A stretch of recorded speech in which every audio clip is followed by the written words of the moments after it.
والمتابعين الأعزاء، السلام عليكم ورحمة الله وبركاته. في هذا الفيديو غادي نشرحوا الطريقة ديال كيفاش نبنوا البوطاجي ديال الكوزينة، يعني دوك الحيوط ديالو ديال الجناب، كيفاش ناخذوا المقاس ديالو، جميع المراحل غادي نتكلموا عليها ونديروا شرح عملي ان شاء الله. كما كتشاهدوا معايا هنا، قبل ما بدينا التركاب ديال الزليج ديال الحيط، خدينا العبار ديالنا بهاد الوطره، درناها بالميزان باش نركبوا هاد الزليج ديال هاد لتحت، باش نخلو بلاصه البوطاجي، بلاصه الضاله، بلاصه الكياس، بلاصه الفورما وبلاصه الرخامه، يعني كل حاجه كنديروا ليها العبار ديالها.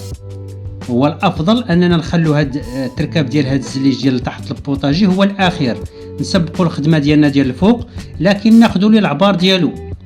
اهم شيء اننا ناخذوا له العبار ديالو. حنا مازال ما قمنا بتركاب الزليج ديال الارض، ولكن الوقت فاش خدينا العبار ديالنا على حساب البوطاجي وعلى حساب الماكينه الصابون ولا الماكينه ديال المواعين، البلاصه ديالها دائما كناخذوا بعين الاعتبار التركاب ديال الزليج ديال الارض، ديما كنخلوا العبار ديال الزليج ديال الارض. وكما كتشاهدوا معايا، قبل ما قمنا بالتركاب ديال الزليج، خدينا العبار ديالنا وهرسنا هذاك، تقابلنا هذاك الحيط على حساب البلاصه اللي غادي تكون فيها البوطاجي ديال الكوزينه، فين يدخل لنا الحديد باش يشد لنا البوطاجي مزيان. وهرسنا كلشي داكشي اللي غادي يتهرس، وجميع الامور حيدناها قبل التركاب ديال الزليج.